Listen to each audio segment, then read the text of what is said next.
ハレルヤ、いつも守ってくださる主に感謝します。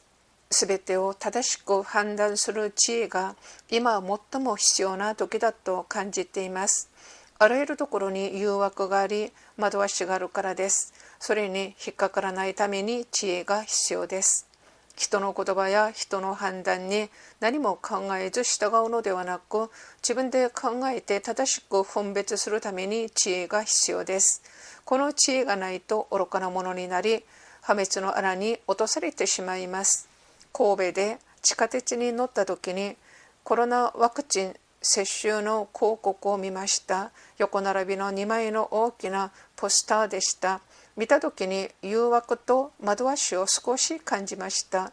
国は1回目のワクチン接種の時は、接種すればコロナにはかからないような言い方で宣伝して国民に接種を強く進めました。2回目も似たような言葉で接種を進めました。しかしワクチンを受けた人も受けてない人も同じくコロナに感染しました。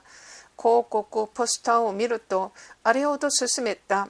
1回目も2回目もまるで意味のないワクチンのように書かれてありました。3回目も不十分であるから4回目のワクチンを受けるように書かれてありました。今もワクチンを奇跡の薬と思っている人たちがいますが、その人たちは延々と受けると思います。将来それが自分の体にどんな影響を与えるかは全く考えてないと思います。実際ワクチンを受けて亡くなった方も多いですが、そのことに触れないのでわからないこともあります。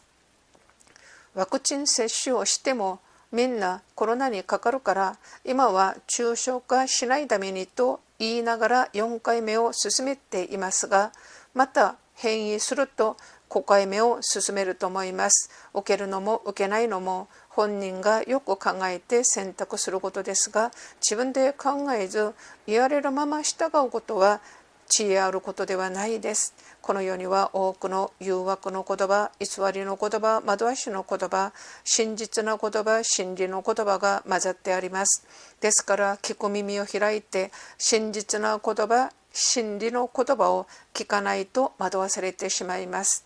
目を開いて良いもの悪いものを分別し、正しいもの正しくないものを分別しないといけないです。そして心を開いて信じるべきもの、信じてはいけないものを分別しないといけないです。正しく分別するために神からの知恵が必要です。